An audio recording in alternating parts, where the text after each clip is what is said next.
బట్టి ఇలా ప్రతి నెల ఈ ఉపవాస ప్రార్థనలో మనం కూడుకుంటా దేవునికి మహిమకరము, సంఘానికి ఇది ఎంతగానో ఆధ్యాత్మికమైనటువంటి మన ప్రయాణంలో లేదా మన యాత్రలో ఇది ఆశీర్వాదకరమని నమ్మాలి. ఎందుకనంటే ఉపవాస ప్రార్థనలో మన పాలు పంపులు పొందటం వలన దినదినము ఆత్మీయ జీవితం మనం వర్ధిల్లడానికి ఇది దోహదపడుతూ ఉంటుంది. పాత నిబంధన గ్రంథము నుండి ఇటు క్రొత్త నిబంధన చివరి వరకు మనం గమనిస్తే అనేకమైన ప్రార్థనల గురించి, ఉపవాస యాచనల గురించి బైబిల్ గ్రంథంలో ప్రస్తావించబడడం అనేది కనిపిస్తూ ఉంది. అందుచేత క్రైస్తవులుగా ప్రార్థనకి ఇవ్వాల్సిన ప్రాధాన్యత లేదా ప్రాముఖ్యతను మనం ఇవ్వాలి. దాదాపు ఈ ఉపవాస ప్రార్థనలు మనం ఈ సెకండ్ సాటర్డే నిర్వహించినది మొదలు నేటి వరకు ప్రార్థనల గురించి, ఉపవాసాల గురించి మనం వింటూనే ఉన్నాం. చాలా దేవుని యొక్క సందేశాలు మనం వింటున్నాం. మీ జీవితంలో మీ ఊహ ఎప్పుడైతే మీ యొక్క బ్రతుకులో ఆత్మీయ జీవితంలో దేవుని గురించినటువంటి ఆ భావనలు, ఆలోచనలు ఏదైతే మీ జీవితంలో వచ్చినదో అది మొదలు ఎన్నో దేవుని యొక్క సందేశాలు మీరు విన్నారు. అనేక మంది సేవకుల ద్వారా మీ మొబైల్స్లో, మీ టీవీల్లో రకరకాల ప్రార్థనా కూడికలు మీరు వెళ్ళి ప్రార్థనలో పార్టిసిపేట్ చేసి దేవుని యొక్క సందేశాలు వినే ఉన్నారు. కానీ మీ అందరికీ ఒక ప్రశ్న, ప్రార్థన ఎక్కడ ప్రారంభమైంది బైబిల్లో? ప్రార్థన చెప్పాలా? ఏనోష్ గుడ్ ఆది కాండంలో ప్రార్థన ఆరంభించబడినట్లు ఏనోషులో జన్మించినప్పుడు మనకు కనిపిస్తుంది. ఉపవాసం ఎప్పుడు ప్రారంభించబడింది? ఏ గ్రంథంలో ఉపవాసం ప్రారంభించబడింది చెప్పాలా? మనం చదువుకున్నటువంటి న్యాయాధిపతుల గ్రంథంలో ఉపవాసము అనేది ప్రారంభించబడినట్లు ఇక్కడ మనకి న్యాయాధిపతుల గ్రంథంలో ప్రత్యేకంగా వ్రాయబడిన మాటలు 20వ అధ్యాయములో ఈ మాటలు మనకి 26వ వచనంలో కనిపిస్తున్నాయి.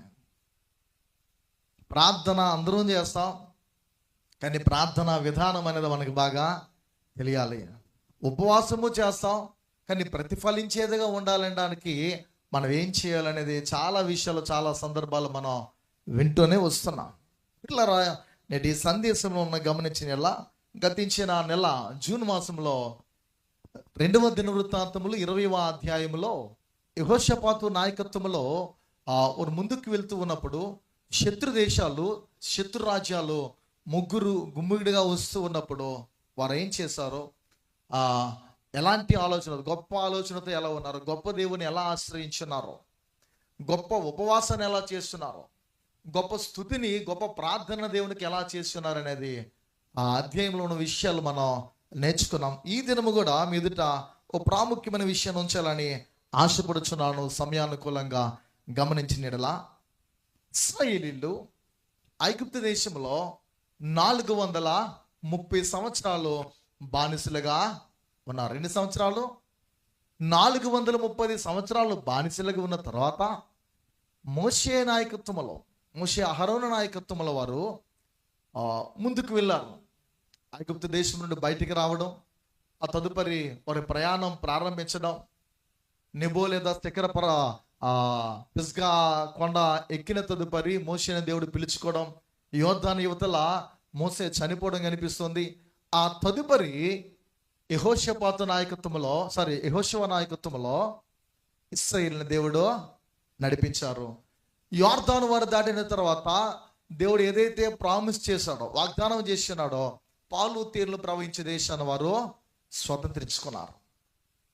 అక్కడ వారు జీవిస్తున్న కాలం అంటే ఈ 430 సంవత్సరాల తరువాత దేవుడు వారి కొరకు కొంతమంది న్యాయాధిపతులను ఇచ్చాడు.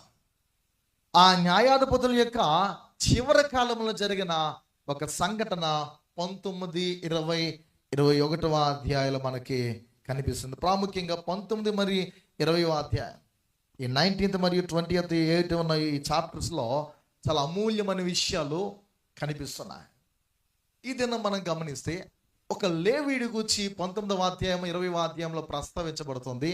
ఆ లేవీయుడు తన జీవితంలో ఏం చేస్తున్నాడో, అతనికి ఎదురైనటువంటి శ్రమ ఏంటి, అతని బ్రతుకులో చోటు చేసుకున్న విపత్తు ఏంటి, అతని జీవితంలో అతను చేస్తున్న కార్యాన్ని గురించి, ఎందుకు అంతలా చేయవలసిన పని ఆ కార్యము చోటు చేసుకుంది అనేది మనం ఆలోచించాలి.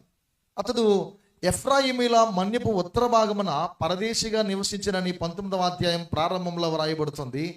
ఈ లేవుడి యొక్క ఉపపత్ని లేదా తన సతీమణి తన భార్య యొక్క జీవితంలో చోటు చేసుకున్న ఒక భయంకరమైనటువంటి నీచమైన పని కనిపిస్తుంది. పిల్లరా, ఈ విషయాన్ని మనం గమనించాలి. అతడు ఒక లేవీయుడు. తన భార్యను తీసుకురావడానికి వెళ్ళినప్పుడు, తీసుకుని వస్తున్నప్పుడు తన యొక్క మావయ్య గారు, అంటే తన భార్య యొక్క తండ్రి గారు కొన్ని దినాల ఇంట్లో బలవంతం చేసి ఉంచిన తర్వాత ఒక దినమందు బయలుదేరి వారు వెలుపటికి వచ్చేసారు. వారు గ్రామం లేదా వారు ఊరు వెళ్దామని వెళ్తూ ఉన్నప్పుడు జరిగిన సంఘటన ఏంటంటే, అప్పటికి యోబీసీలు శత్రువులు నివాసం చేసే ప్రాంతానికి వచ్చేసరికి ప్రొద్దుగుంకిపోతుంది.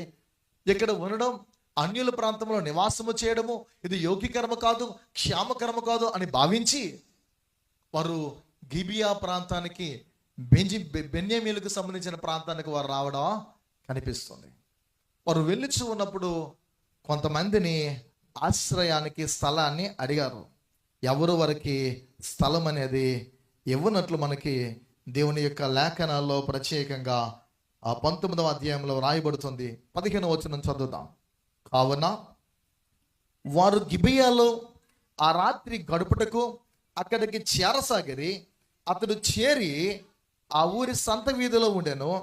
బస చేయుట కెవడను వారిని తన ఇంటికి పిలువలేదు. వారికి బస అనేది అవసరం. ఆ రాత్రి వారు నిలవడానికి స్థలం ఎవరు కూడా ఇవ్వలేదు. ఇవ్వకపోతే 16వ వచనం, ఆ చోటి మనుషులు బెన్యామినీయులు సాయంకాలంలో ఒక ముసలివాడు పొలములోని తన పని నుండి వచ్చెను. అతడు ఎఫ్రాయిమీయుల మన్య ప్రదేశం నుండి వచ్చి గిబియాలో నివసించేవాడు. వారిరువురి మధ్య కాన్వర్సేషన్ కనిపిస్తుంది. మాట్లాడుకోవడం, మా ఇంటికి రండి, మాతో ఉండండి, మీకు కావలసినవన్నీ మేము చూస్తాం, పెందల కడ లేచి మీరు వెళ్ళిపోదురని ఈ మాటలు మనకు కనిపిస్తాయి.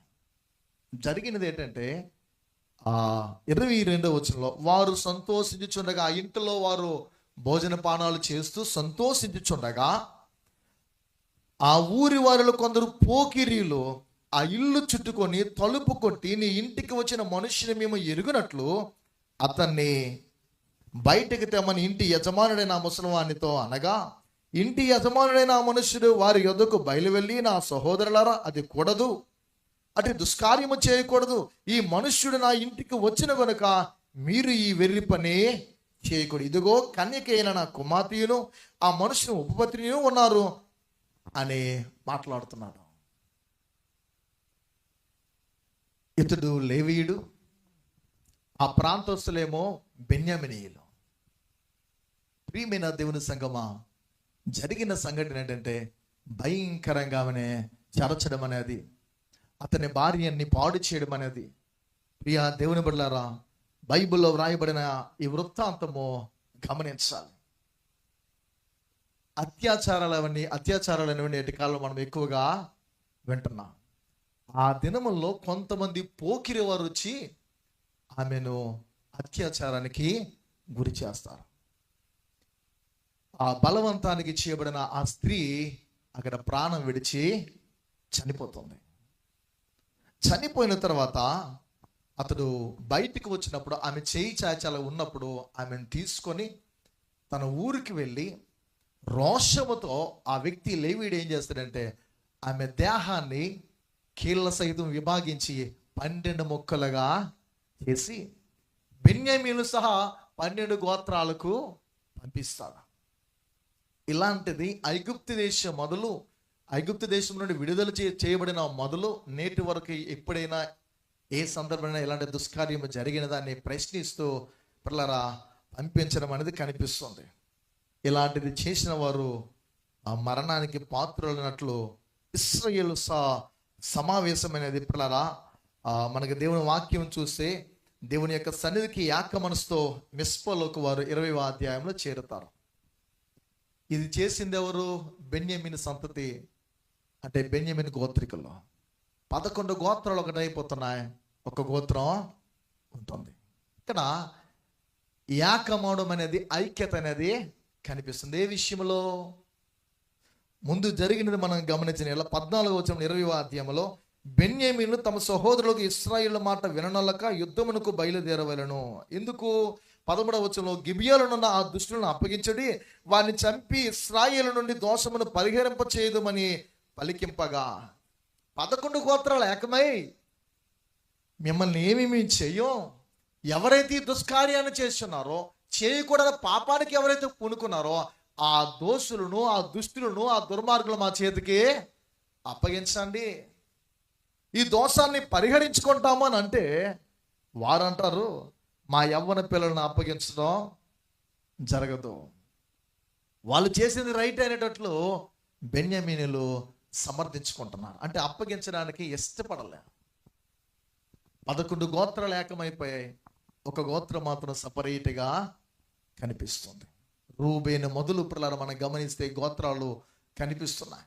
చివరకు కడవాడైనటువంటి బెన్యామీను వరకు యోసేపు యొక్క కుమారులు ఎఫ్రాయిము, మనస్సేలు పిల్లరా గమనించిన ఎలా ఈ గోత్రాలన్నీ ఏకమైపోయి ఒకే గోత్రం బెన్యామీను గోత్రం.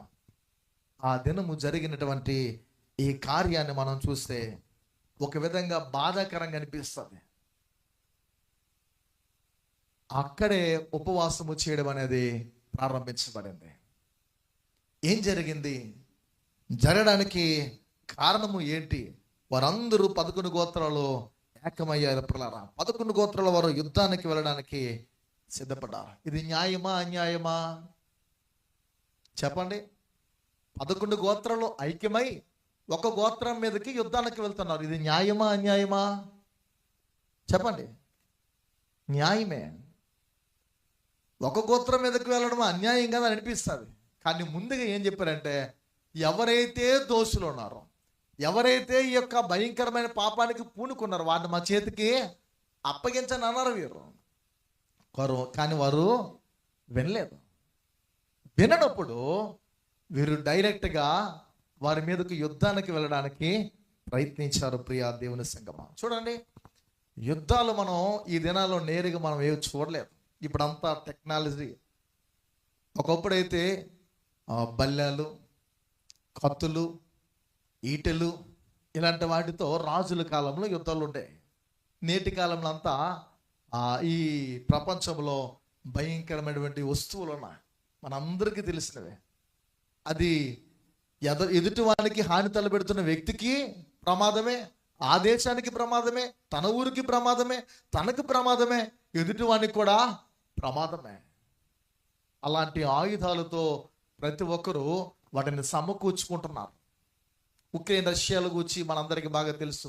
నేటికి జరుగుతుంది. వారి వారి బలాలు ప్రదర్శించుకుంటున్నారు.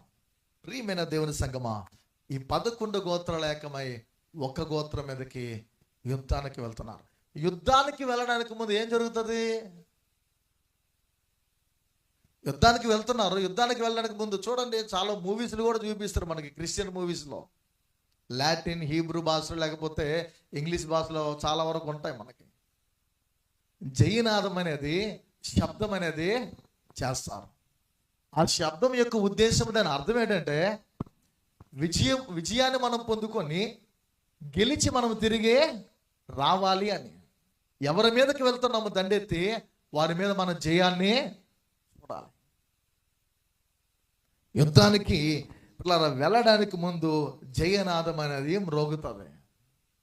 ఇక్కడ చోటు చేసుకున్న పరిస్థితి ఏంటంటే 11 గోత్రాలు ఐక్యమై ఒక శబితానికి ఏకమై వీరు చేస్తున్నది ఏంటంటే 26వ వచనంలో 25 నుండి చూద్దాం.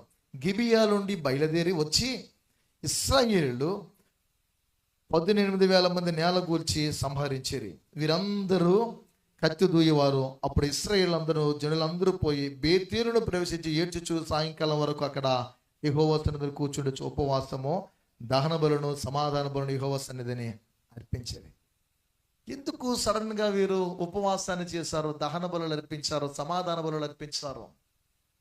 యుద్ధానికి వెళ్తామన్నారు, అనుకొని వారు వెళ్ళడం జరిగింది. 12వ వచనం మనం చదువుకుని వస్తున్న భాగంలో మనం చూస్తే యుద్ధానికి వెళ్తున్నటువంటి 11 గోత్రాల వారి యొక్క బలం ఎంత ఉందో, ఒక గోత్రమైనటువంటి బెన్యామీను యొక్క బలం ఎంత ఉందో, వారిలో కత్తి దూయగలిగిన వారు ఎంతమందో, వీరిలో కత్తి దూయగలిగిన వారు ఏ రీతిగా ఉన్నారో, ఇవన్నీ మనకి బైబిల్లో అద్భుతంగా వివరాలు వ్రాయబడి ఉన్నాయి. ఈ విషయాలు మనం గమనించాలి ప్రియ దేవుని సంగమా. 11 గోత్రాల ఐక్యమై ఏకమై ఒకే మాటతో వారు అప్పగించలేదు కనుక వారి మీద కూడా మనం ఈ శిక్ష అనేది వేయాలని ముందుకు వెళ్ళినప్పుడు, మేము వెళ్ళాలా వద్దా అని అడిగి విచారణ చేసి మరి వెళ్తున్న వీరి జీవితంలో 21వ వచనం చూస్తే, బెన్యామీనీయులు గిబియోను నుండి బయటికి వచ్చి ఆ దినమున ఇశ్రాయేలులో 22,000 మందిని ఎలా గెలిచారు. ఎవరు గెలిచారు? ఇక్కడ బెన్యామీను గెలుస్తున్నారు. ఎవరు? బెన్యామీను గెలుస్తున్నారు. మనం ఏమనుకుంటాం? న్యాయం గెలవాలి, అన్యాయం ఓడిపోవాలనుకుంటాం. నిజం నిలవాలి, నిజం ఎప్పటికైనా గెలుస్తుంది, అబద్ధం ఎప్పటికైనా బయటికి వస్తుందంట. ఇది సహజంగా ప్రతి ఒక్కరు అనుకున్నదే. న్యాయం గెలవాలి, అన్యాయము ఓడిపోవాలనుకుంటాం. ప్రియ దైవజనమ దేవుని బిడ్డలారా గమనించాలి. ఇశ్రాయేలీయులు వారి మీదకి దండెత్తి వెళ్తున్నప్పుడు, యుద్ధానికి వెళ్తున్నప్పుడు 22,000 మంది కూలిపోయారు. వారు విచారణ చేసి వెళ్ళడం కనిపిస్తుంది లేఖనాల్లో. ప్రియా దేవుని సంగమా గమనించాలి ఈ యొక్క విషయాలు. మనము చాలా సందర్భాల్లో ప్రార్థనలో చేస్తాం. ప్రతి నెల ఏ పర్పస్తో, ఏ ఉద్దేశంతో దేవాలయానికి ఉపవాస ప్రార్థనకు నీవు వస్తున్నావు, ఏ ఆలోచనతో దేవాలయంలో మోకరించి కూర్చొని నిల్చొని ప్రార్థిస్తున్నావో, దేని కొరకు ఏ లక్ష్యంతో ప్రార్థిస్తున్నావు. ఇదివరకే చెప్పాను, నీ ఉపవాసానికి లేదా నీ ప్రార్థనకు ఒక లక్ష్యం అనేది ఉండాలి. దేవుడు వట్టివాడు కాదు, ఏదో వాడు చేసేయడానికి అనేటట్లు. ఆయన కార్యాలు ఆశ్చర్యకరమైనటువంటివి. ఆయన ఆశ్చర్యకరుడు కనుక ఆయన కార్యములు కూడా ఆశ్చర్యములై ఉన్నవి కనుక మన ప్రభువుకి ఒక లక్ష్యముతో మనం ప్రార్థించాలి, ఒక లక్ష్యముతో మనం ఉపవాసము కూడా చేయాలని మనం చెప్పుకోవడం జరిగింది. న్యాయం ఇక్కడ ఓటమి పాలైపోతుంది, ఓడిపోతుంది. అన్యాయము గెలుస్తుంది. చూడండి, మనం అంటా దుష్టునికే ఈ దినాలు బాగున్నాయి కానీ మంచి వారికి దినాలు బాగలేదు, వాళ్ళే బాగున్నారు, మేమేమి బాగుండట్లేదు. వాళ్ళు ఏం చేసినా నెగ్గుతుంది, మేమేం చేసినా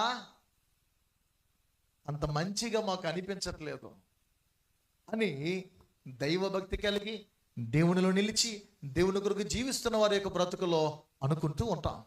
ఇది వాస్తవం. ప్రియా దేవుని సంగమా ఆలోచించాలి. వారు బేతేలులో దహన బలులో అర్పించడానికి ముందు జరుగుతున్నవి 22,000 మంది చనిపోయారు. పిల్లరా అక్కడ కూలిపోయారు. అదిగాక మళ్ళా జరిగింది ఏంటంటే 22 చదివితే, అయితే ఇశ్రాయేలు ధైర్యం తెచ్చుకొని తాము మొదట ఎక్కడ యుద్ధ పంక్తి తీర్చిరో ఆ చోటనే మరలా యుద్ధము జరగవలనని తమ్మును తాము యుద్ధ పంక్తులు తీర్చుకొనిరి.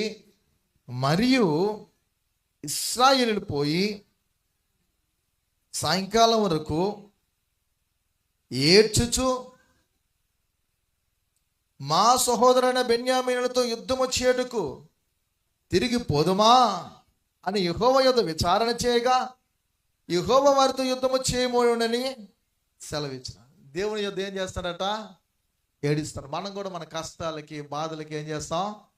ఏడిస్తాం. ఏడ్చుచు ప్రలాపిస్తూ ప్రార్థన చేస్తాం.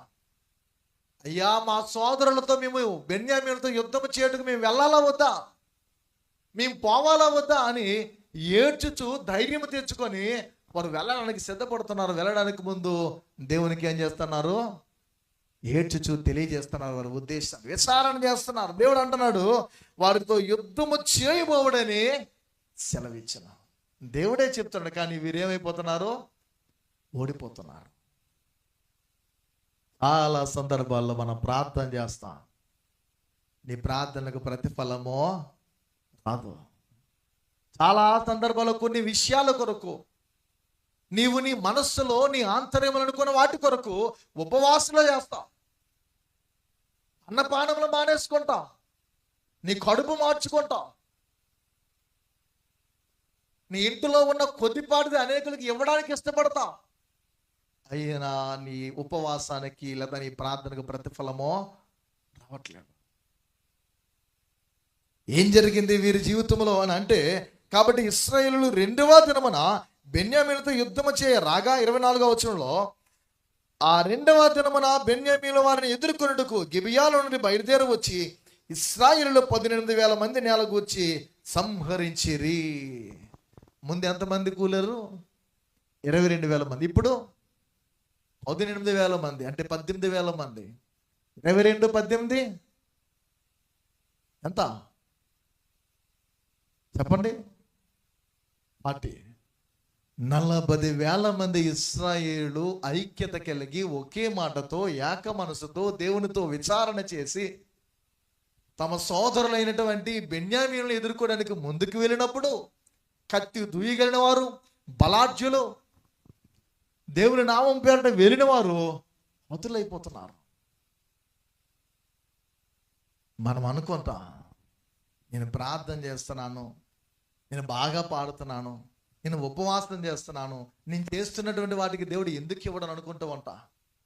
దేవుడు మనవి ఏది చేసినది లక్ష్య పెట్టాలంటే బాహ్యంగా మన కంటికి కనబడుతున్నటువంటి వాటిని మనం చేసేవారుగా కేవలం ఉండక, ఆ పనులతో పాటు లోపల దాగి ఉన్న నీ ఆంతర్యము కూడా దేవునికి బహు ప్రీతికరంగా, అంటే ఇష్టముగా, ఆయన దృష్టికి అంగీకారమైనదిగా నీవు ఉండాలి. ఒక మాట అంటాను చాలా సందర్భాల్లో, హార్వెస్ట్ ఫెస్టివల్ సీజన్లో కొన్ని వారాలు మాకు ఇదివరకు చేసే చర్చిలు అంట హార్వెస్ట్ ఫెస్టివల్కి బిఫోర్ అక్టోబర్ సీజన్లో ఎదురవుతుంది కనుక ఆ సెప్టెంబర్ నుండి ప్రారంభిస్తాం. ఇచ్చుటను గురించి, ఇవ్వడం గురించి, గివింగ్ గురించి మెసేజ్లు చెప్తూ ఉంటాం ప్రిపరేషన్కు. ఆ టైంలో ఎక్కువగా ఒక మాట నేను వాడేవాడిని, తెచ్చే కానుక కంటే ఇచ్చే హృదయాన్ని దేవుడు చూస్తాడు. అందుకే హేబేలు గురించి వ్రాయబడుతుంది, హేబేలును అతని అర్పణను లక్ష్య పెట్టున్నాం. మీరు ఎప్పుడైనా ఆ కానుకలు ప్రార్థించినప్పుడు నా మాటల్లో వల్లీకరణ వస్తూ ఉంటాయి. హేబేలును గూర్చి, అర్పణ గూర్చి మాట్లాడుతూ ఉంటాను. ఇవి కొన్ని ప్రాముఖ్యమైనటువంటివి.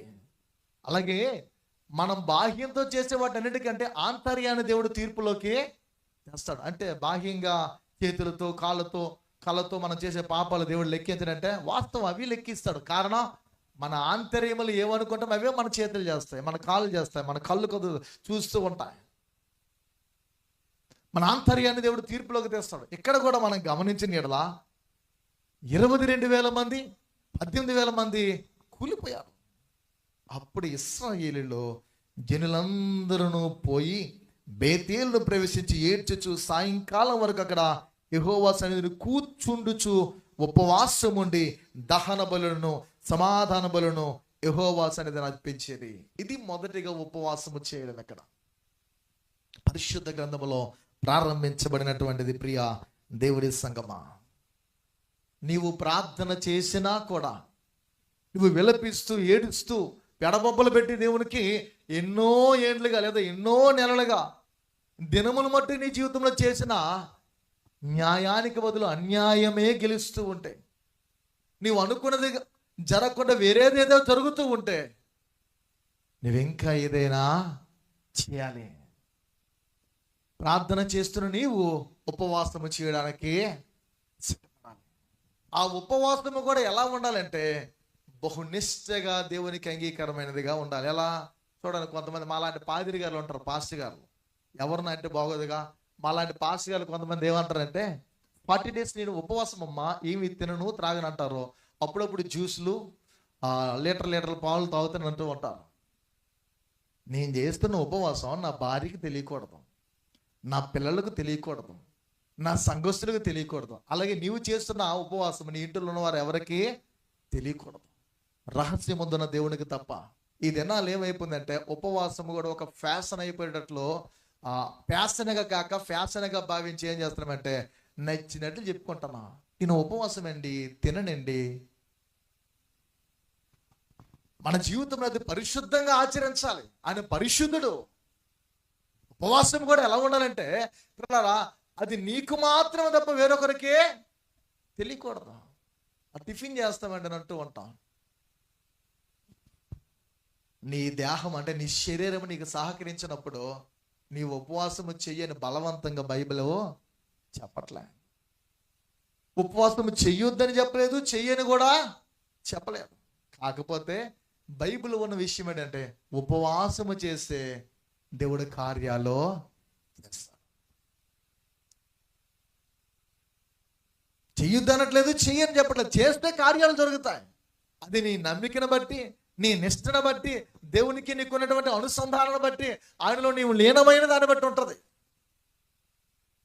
ఇక్కడ వీరు ఆ దినమందు అన్యాయమే గెలుస్తుంది. వారు తప్పు చేశారు, వారు అన్యాయం చేశారు, ఒక స్త్రీని చెరిచి పాడు చేశారు. అది లేవీయుని యొక్క భార్య. మేము ఎంతలా దగ్గరకు వచ్చి చేస్తే మాలో ఉన్నటువంటి వారే చనిపోతున్నారు. బెన్యామీనీలు బలవంతులు. ప్రారంభం నేను చర్చకొచ్చినప్పుడు ఓ దినమందు కొంతకాలం అయిన తర్వాత శాస్త్రంలో విశేషం అంటూ ఈ 12 గోత్రాలు తీసుకొని కడగా మిగిలినటువంటి తర్వాత వచ్చిన వాళ్ళు కనిపిస్తాయి. అది సబ్జెక్ట్ కాదు, కానీ 600 మంది మిగులుతారు, బ్రతుకుతారు బెన్యామీనీలు. ఆ 600 మందిలో నుండి రాజులను, రాణులను, న్యాయాధిపతులను దేవుడు తీసుకొస్తాడు. వీరందరూ ఏకమైపు వారిని చంపేస్తారు. లోకంలో ఉన్న శాసనానికి వాల్యూ లేకపోవచ్చు, కానీ దేవుడు ఏదైనా మిగిలిస్తే శాసనానికి చాలా విలువ ఉంటుంది. ఫర్ ఎగ్జాంపుల్ 12 గంపలు మిగిలాయి. సారేపోతే విధవరాలు యొక్క ఇంట్లో ఏమీ లేదు. ఆ కొద్దిపాటి పిండే, కొద్దిపాటి నూనె. దేవుడు గొప్ప కార్యాలు చేయగలడు. అంటే నీ దుర్భరమైన పరిస్థితిని కూడా దేవుడు ఆశీర్వాదకరంగా మార్చేవాడు. ఇక్కడ కూడా మనం ఆలోచించాలి పిల్లరా. వారు ఏం చేశారు ఆ దినమందునంటే, వారు పోయి బేతేలు ప్రవేశించి. బేతేల్ అంటే ఏంటి? బేతేల్ అంటే పిల్లరా దేవుని మందిరం లేదా దేవుని ఇల్లు. ఇది బేతేలు అనేటువంటి నామకరణం ప్రారంభంలో మనకు కనిపిస్తుంది. యాకోబు తన యొక్క ప్రయాణంలో ముందుకు వెళ్తున్నప్పుడు పురుదుగ్రుంకెనని కనిపిస్తుంది.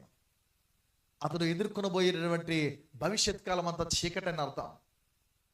స్వప్నం ముందు దేవుడు తనకు ఒక అద్భుతమైనటువంటి దర్శనాన్ని చూపిస్తున్న ఒక నిచ్చెన, భూమి నుండి ఆకాశానికి వేయబడినటువంటి నిచ్చెన. దాని పై భాగమున యెహోవా దేవుడు పరిశుద్ధుడు ఉండి ఉన్నట్లు మనకు కనిపిస్తుంది. ఆ బేతేలునకు వారు వచ్చి యెహోవా సన్నిధిని కూర్చుండుచు ఉపవాసము ఉండి దహన బలులను, సమాధాన బలులను యెహోవా సన్నిధిని అర్పించారు. ఎలా? ఏడ్చుచు. ఏడుపు ఎప్పుడు వస్తుంది? నీ హృదయము కదిలింపబడినప్పుడు, హృదయానికి చలనం ఉన్నప్పుడు. కొందరికి చలనం ఉండదు. ఎన్ని ప్రసంగాలు విన్నా, ఎన్ని మాధుర్యమైనటువంటి అర్థవంతమైన పాటలు విన్నా, పరిశుద్ధ గ్రంథాన్ని ఎంత చదివినా, ఎంత పఠించినా, దైవ కార్యాలు దేవుడు ఎన్ని చేస్తున్నా అంతగా వంట పట్టదు. మనసుకు, ఆత్మీయ జీవితానికి, శరీరానికి కూడా పట్టదు. అందుకే వారిని వాత వేయబడని మనస్సాక్షి కలిగిన వారు అని బైబిల్ హెచ్చరిస్తూ ఉంది. ప్రియా దేవుని సంఘం, మనం గమనించిన ఎడల మన ప్రార్థనతో ఏదైనా జరగట్లేదని అంటే ప్రార్థన కంటే మిక్కిలి హెచ్చైనటువంటిది వెంకైనా చేయాలి. అది ఏదనంటే ఉపవాసము నీవు చేయాలి. అది కూడా ఎలా అంటే దేవునికి అంగీకారమైనట్లు నీవు ఉపవాసము చేయడానికి ప్రయత్నించాలి. వీరు ఉపవాసం ఉంటూ ప్రార్థనలు చేస్తూ ఉన్నారు. పిల్లరా, దహన బలులను వీరి జీవితంలో అర్పిస్తూ ఉన్నారు. మన జీవితంలో మనం ఎలాంటి భావనతో ఉపవాసము చేస్తున్నాం, ఎలా మనం చేయగలుగుతున్నాం? ఇదివరకు మాట చెప్పాను. ఈ నెల మనం దేని కొరకు ప్రార్థన చేస్తున్నాము, అది నీ వ్యక్తిగతంగా వాటిని నీవేం చేయాలి? నువ్వు రాసుకొని వచ్చే నెలకి నీవు అడిగిన దానికి ప్రతిఫలాన్ని పొందుకున్నావా లేదని నీవు చూసుకోవాలి. నీ ఆత్మీయ జీవితంలో దేవుడు కార్యాలు ఎలా చేస్తున్నాడో, నీ ఇంట్లో ఎలాంటి కార్యాలు చేస్తున్నాడు. సంగమా, నేటి కాలంలో మనుష్యులమైన మన జీవితంలో, ముఖ్యంగా క్రైస్తవులమైన మనకు కావలసినటువంటిది ప్రభువు యేసు రాకడను గూర్చిన విషయాలు. యేసుక్రీస్తు రాకడకు అతి దగ్గరగా సమీపంగా ఉన్న, ఎప్పుడో బైబిల్లో ఆయన కాలంలోనే చెప్పి ఉన్నారు, ఆయన సమీపం అనే ద్వారమునదా ఉన్నాడని. పౌలు అంటాడు, ఇక ఆలస్యము చేయక ప్రభువు వచ్చుచున్నాడు. వచ్చుచున్నవాడు ఆలస్యము చేయక వచ్చినట్టు ఉంటాడు. హెబ్రీయులకు రాసిన పత్రిక 10వ అధ్యాయంలో ఆయన దగ్గరగా ఉన్నాడు. మనం ఏం చేయాలి? లోకమంతా నాశనం అయిపోతుంది, అన్నీ పాడైపోతాయి. అయితే నువ్వేం చేయాలి? పాడైపోకముందు, నాశనము కాకముందు నీవేం చేయాలి? ఏం చేయడానికి నీవు త్వరపడుతున్నావు? ఏది చేయడానికి, ఏం వినడానికి త్వరపడుతున్నావు? మనల్ని మనం సిద్ధపరచుకుంటున్నామా? ఐగుప్తు దేశం నుండి బయటకు వస్తున్నప్పుడు ఇశ్రాయేలుకు ఖండితంగా చెప్పిన మాటలు, మీ పాదాలకు చెప్పులు తొడుక్కోండి, మీ నడుముకు దట్టిని పట్టుకోండి, మీ చేతను కర్రలు పట్టుకోండి, దీపాలు మండు చూడండి. మనకి సువార్తల్లో లేకపోతే యేసుక్రీస్తు వారి యొక్క పరిచర్య కాలంలో మరియు పత్రికలు కూడా కనిపిస్తూ ఉంటాయి. ఇవన్నీ కూడా ఎందుకంటే సిద్ధపడడానికి కూర్చున్న విషయాలు. మనం ప్రభువారు కొరకు సిద్ధపడాలి సంఘముగా. ఈ సిద్ధపాటులో ప్రార్థన చాలా కీలకము. ఈ సిద్ధపాటులో, ఈ ప్రిపరేషన్లో ఉపవాసము చాలా ప్రాముఖ్యము. మనం ఎలా సన్నద్ధులుగా ఉన్నాం? జయనాదం అనేది విజయానికి ముందు మ్రోగుతూ ఉంటుంది. యుద్ధానికి వెళుతూ ఉన్నప్పుడు ఆ శబ్దం ఎందుకు ఆ బోర్ ద్వారా ఊతారంటే, నువ్వు జయించి ఎవరి మీదకి వెళ్తున్నావో వారిని నువ్వు స్వాధీనపరుచుకోవాలి. మీరు స్వాధీనపరచుకోబో దేశం ఎలా ఉంటుంది? ఆ దేశానికి మీరు వెళ్ళాలంటే అనేకమైన ప్రాంతాలు, అనేకమైన రాజ్యాలు మీరు దాటుకుంటూ వెళ్ళాలి. వీరందరినీ నీకు అప్పగిస్తానని దేవుడు ప్రామిస్ చేశాడు. వారు ఏమీ చేయలేదు, ఆయన చెప్పినదే చేశారు. దేవుడు విజయాలు వారికి ఇచ్చారు. పిల్లరా, కొన్ని విషయాలు చెప్పిన మాటలు ముగిస్తాను. మొదటిగా, మన పరిస్థితులను మార్చేది నమ్మికతో చేసిన దేవుని ప్రార్థన. పరిస్థితులు మార్చేది ఏంటి? నమ్మికతో మనం చేసిన దేవుని ప్రార్థన. దేవునికి మనం ప్రార్థన చేయాలి. పరిస్థితులను మార్చగలిగేది ఒక ప్రార్థనే. పరిస్థితులు మార్చేది ఉపవాసమే. నినేవే పట్టణంలోకి వచ్చి మీకు తెలుసు, హిజ్కియా ప్రార్థన మనకు తెలుసు. పిల్లరా, గోజాడే ప్రార్థన గురించి ఒక ఉపమాన రీతిగా యేసుక్రీస్తు వారు తెలియజేసిన ఒక విధవరాళ్ళ గురించి తెలియజేస్తూ ఉంటాడు. ఆమె గోజాడడం గురించి మనకు కనిపిస్తుంది. అన్నపానంలో పుచ్చుకోకుండా ప్రార్థన చేసిన భక్తులు కనిపిస్తున్నారు. 40 రాత్రులు 40 పగలు మోసే దేవునితో ఉన్నటువంటి విధానం మనకు కనిపిస్తుంది. ఏలియా కనిపిస్తాడు. ఇలా ఎన్నో చెప్పుకుంటూ పోతే బైబిల్లో పరిస్థితులు మార్చగలిగేది కేవలము ప్రార్థన మరియు ఉపవాసమే. ఇంకేవి కాదు. ఈ పాటలో, ఈ భక్తి, మన జీవితం ఇవేవి కాదు. మనలో నుండి ప్రార్థన అనేది పుట్టాలంటే, ఇది కూడా చెప్పాను, వేదన నీ హృదయంలో ఉండాలి. ఆ వేదన ఎప్పుడు వస్తుంది? దేవుని కొరకైన ఆకలి ఉన్నప్పుడు వస్తుంది. ఆ వేదన వచ్చినప్పుడు ఆటోమేటిక్ నీలో భక్తి వస్తుంది, నీలో పరిశుద్ధత వస్తుంది. అసలు ఈ ప్రార్థనే మనలో రాకపోతే, ఈ ఉపవాసం చేయాలనే ఆలోచన రాకపోతే భక్తి ఎక్కడ వస్తుంది? అంత నటన వస్తుంది. కేవలం నటించే వాళ్ళుగా ఉండగలుగుతాం. పురాతన క్రైస్తవుల వలె నేటి కాలంలో క్రైస్తవులో లే. అయ్యగారు ఏం చెప్తుంది? వేదవాకు. మొదట్లో అయ్యగారికి సలాం అనేవారంట పూర్వకాలంలో. ఆ తర్వాత నమస్కారం, క్రమేపీ వందనాలు. బైబిల్లో వ్రాయబడింది వందనాలే. అంటే నేను తప్పుగా చెప్పలేదు. అలాగ దినాలు పెరిగే కొలది ప్రైజ్ ద లార్డ్.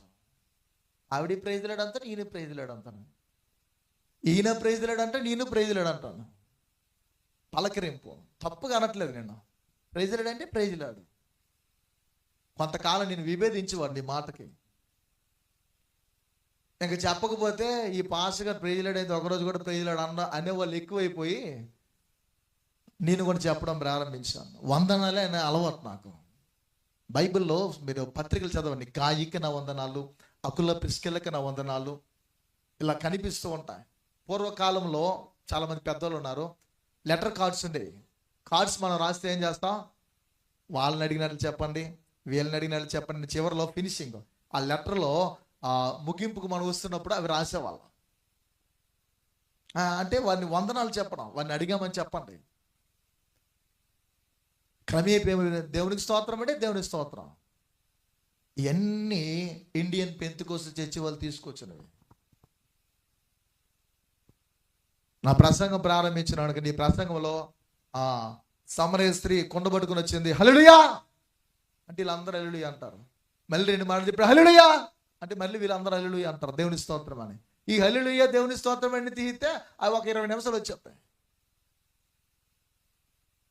బ్యాప్టిస్ట్ సంఘాల్లో ఇవి లేవు. ఒకప్పుడు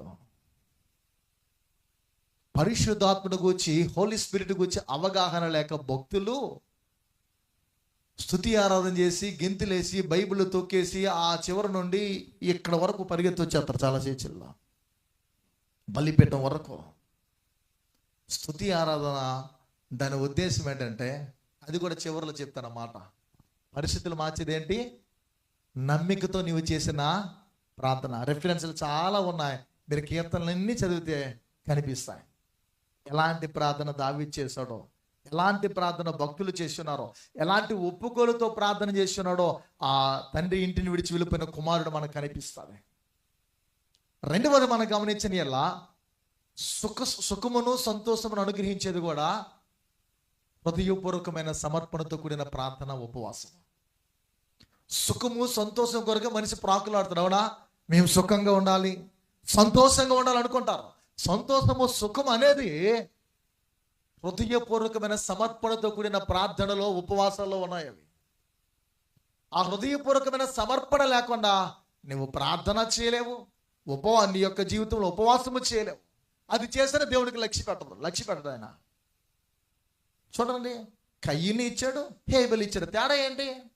బైబిల్లో రాయబడింది కదా, కయ్యని ఇచ్చాడు దేవునికి, హేబెల్ అర్పించాడు. తేడా ఏంటి? ఇచ్చి ఆ చేతులు కాకుండా ఆ లోపల ఉన్నటువంటి హృదయం మీద ఉందో ఆంతర్యంలో ఆ ఉద్దేశం, ఆ సమర్పణ చాలా ప్రాముఖ్యం. సుఖ సంతోషములతో మన యొక్క బ్రతుకులో ఉండాలంటే, ఇంటిలో ఏమున్నా ఏమి లేకపోయినా హృదయపూర్వకమైన సమర్పణతో కూడిన బ్రతుకు, ప్రార్థన, ఉపవాస జీవితము కావాలి. మూడవది గమనించిన ఎలా దేవుని సంతోష పెట్టాలి. మనం దేవుని సంతోష పెట్టేది ఏంటంటే స్తోత్ర రూపంగా ఉండే కీర్తనలు. అంటే మనం స్తుతిస్తాం కదా, అదే ఒక కీర్తన రూపంగా ఉండాలి. ఆ కీర్తనే దేవునికి స్తుతులుగా అయిపోవాలి. బైబిల్ అంతా దావీదు యొక్క జీవితం అదే కనిపిస్తుంది. ఎలాంటి స్తుతులు గురించి వ్రాస్తూ ఉంటాడు. ఆ స్తుతులు, ఆ పాటలే స్తోత్రాలు దేవునికి. దేవుణ్ణి సంతోష పెట్టేవి. ఇదివరకు ఈ మాట చెప్పాను, సంగీతం అనేది పరలోకానికి ఒక రాజ్యబాట. అది చాలా విలువైనది. నచ్చినట్లు పాడుకోదు. పాస్టర్ గారు వాక్యానికంటే ముందుగా క్వైరు బిడ్డలకి దేవుడు ఇస్తున్న గొప్ప అవకాశం. వాళ్ళు ఎవరైనా క్వైరు, వాళ్ళు ఏ చర్చలైనా సరే, ఆ అట్మాస్ఫియర్, ఆ వాతావరణం ఎలా ఉండాలంటే స్వరలోకం అని అంటారు అచ్చ తెలుగులో. మన బైబిల్ భాషలో చూస్తే పరలోకం యొక్క వాతావరణం ఎక్కడ ఉండాలి, అందరూ కలిపి పాడేటట్లు ఉండాలి. నాది అప్పు అయిపోయి, నీది లో అయిపోయి, నేను ముందుకు పరిగెట్టి నువ్వు వెనక్కి ఆగిపోతే అది కాదు. అందరూ ఒకేలా పాడాలంటే అందరూ ఒకేలా సాధన చేయాలి. సాధన కూడా చాలా ప్రాముఖ్యం. దేవుని సంతోష పెట్టేదే నీ స్తోత్రము, నీ స్తుతి. నువ్వు పాడుతూ ఉన్న కీర్తనలో మీరు యుద్ధానికి వెళ్ళడానికి, జయనాదానికి ముందు వారి జీవితంలో ఆ శబ్దం వేయడానికి కారణం మనం జయం పొందుకొని రావాలి. ఇవి కూడా అంతే. వీరి జీవితంలో దహన బలులను, సమాధాన బలులను, దేవునికి ఉపవాసం చేస్తూ ఏడ్చుచూ చేయడానికి గల కారణం ఏంటంటే విజయాన్ని వీళ్ళు పొందుకోవాలి. వారు అది చేశారు, ఆ ఉపవాసం చేస్తున్నారు, ఆ దీక్షకు పూనుకున్నారు, ఆ బలులు అర్పించారు, సమాధాన బలులు అర్పించారు. అందుచేత దేవుడు వారి జీవితంలో గొప్ప కార్యాన్ని చేశారు. 40,000 మంది హతులైపోయిన సమయంలో భయపడిపోయి వెనుక తట్టు అడుగులు వేసి పారిపోలేదు. వాళ్ళు బేతేలుకు వచ్చారు, బేతేలును ఆశ్రయించారు. యెహోవా సన్నిధిని వారు ఆ సమయంలో వారు చేసిన గొప్ప పని దహన బలులను, సమాధాన బలులను ఏడ్చుచూ అర్పించి ఉపవాసము చేయగా దేవుడు బెన్యామీనును వారి చేతికి అప్పగించారు. వారిని సోదరులే అయినా దేవుడు అప్పగించడానికి గల కారణం ఏంటంటే వారిలో పాపము ఉంది. దేవుడు నీతి గల న్యాయాధిపతి. న్యాయాన్ని కోరుకునే దేవుడు కానీ అన్యాయాన్ని కోరుకునే దేవుడైనా కాదు. న్యాయం గెలవాలనుకునే దేవుడు కానీ అన్యాయం గెలవాలనుకునే దేవుడైనా కాదు. సత్యం వైపు నిలిచే దేవుడు కానీ అసత్యం వైపు నిలిచే దేవుడైనా కాడు. అందుకే నీ పరిస్థితులు మార్చేది నీ ప్రార్థన, నీ ఉపవాసం. సుఖ సంతోషాలు నీకు అనుగ్రహించేది నీ హృదయపూర్వకమైన సమర్పణతో కూడిన ప్రార్థన, నీ ఉపవాసమే. దేవుణ్ణి సంతోషపెట్టేది కూడా నీ జీవితంలో నీవు తెలుసుకోవాల్సింది. స్తోత్ర రూపంగా ఉన్నటువంటి కీర్తనలో నా నోరు బాగోలేదండి, నా గలం బాగోలేదండి, నేను పాడలేను కాదు. నీకున్న స్వరముతో ఉన్న దేవుణ్ణి నువ్వు పాడు. నీ ఇంట్లో పాడగా పాడగా పాడగా 10 మంది నువ్వు పాడడానికి దేవుడు నీకు ధైర్యాన్ని ఇస్తాడు. చివరిగా మనం గమనించిన ఎలా ఒక మనుష్యుని, ఒక నరుణ్ణి ధన్యునిగా చేసేది కృతజ్ఞతాస్తుతి ఆరాధన. ఆ స్తుతి ఆరాధన కూడా, ఆ కృతజ్ఞత స్తుతి ఆరాధన కూడా దేవునికి అంగీకారమై ఉండాలి. నిన్ను ధన్యునిగా చేసేది, దేవుని సంతోష పెట్టేది కనిపిస్తుంది. మనుష్యుని ధన్యునిగా చేసేది కృతజ్ఞతాస్తుతి ఆరాధన. నీకు ఆ తృప్తి అనేది అనిపిస్తుంది అప్పుడు, మనసారా దేవుని నువ్వు స్తోత్రించినప్పుడు, నిన్ను మనసు దేవుని నువ్వు అనుసరించినప్పుడు, లీనమై ప్రభువు నువ్వు ఆయనతో నీ సమయాన్ని గడిపినప్పుడు దేవుడు గొప్ప కార్యాలు చేస్తాడు. వారు ఆ శబ్దాన్ని వినిపించి వెళ్ళడానికి కారణం వారికి జయం రావాలని వీరి బ్రతుకులో దేవుని ఆశ్రయించి బలులర్పించి, సమాధాన బలులను, దహన బలులను అర్పించి ఏడ్చుచు ఉపవాసం ఉండగా దేవుడు అద్భుతాన్ని చేశాడు. నేటి కాలంలో మనము కూడా నా ప్రభు ఏదైనా చేయగల సమర్థుడని హృదయపూర్వకమైన సమర్పణతో మనం ముందుకు వెళ్తే తప్పకుండా మన వ్యక్తిగతమైన అనుభవంలో, మన కుటుంబ వ్యవస్థలో, మన సంఘములో దేవుడు విజయముతో కూడినటువంటి పరిస్థితులు మనకి చేకూరుస్తాడు. అలాంటి పరిస్థితులు మనము అనుభవిస్తూ, అనుభూతిని పొందుతూ అనేకులకు చెప్పాలంటే మనలో తప్పకుండా ఉపవాసముకు ఉన్నటువంటి గొప్ప లక్షణాలు మనలోకి రావాలి. ఏదో చేసేస్తున్నామని కాకుండా నీ ప్రార్థన, నీ పట్టుదల, నీ ఉపవాసం ఎలా ఉండాలంటే ఇతరులకు ప్రయోజనకరముగా, ఇతరులకు మేలుకరంగా ఉండాలి. అంటే నీ ప్రార్థన, నీ ఉపవాసం నీకు మాత్రమే కాక అనేకులకు, సంఘానికి, ఇతరులకు కూడా అది మేలుకరంగా, దీవెనకరంగా, ఆశీర్వాదకరంగా, లాభదాయకంగా, ప్రయోజనకరంగా ఉండేటట్లు మనము దేవునితో సమయాన్ని గడపాలి. ఎప్పుడు ఇతరులకు మనం ఉపవాసం చేసామనేటువంటి చెప్పుకునే వారిగా కాకుండా మన గురించి ప్రభు సాక్ష్యం ఇచ్చేటట్లు మన బ్రతుకులో ఉండాలి. అలా ఉండడానికి దేవుడు మన యొక్క సంఘంలో జరుగుతున్న ఈ ప్రార్థన ద్వారా, ఈ ఉపవాసాల ద్వారా గొప్ప కార్యాలు మన కుటుంబం అనబడిన ఈ సంఘంలో దేవుడు చేస్తూ మరిన్ని కార్యాలు మనం చూడడానికి దేవదేవుడు తన ధన్యతను కలుగు చేయాలని రండి తలలో ఉంచుకుందాం, ప్రార్థిద్దాం. దేవుడి మాటలు దీవించిన గాక. ఆమేన్. ప్రార్థన చేద్దాం పిల్లరా.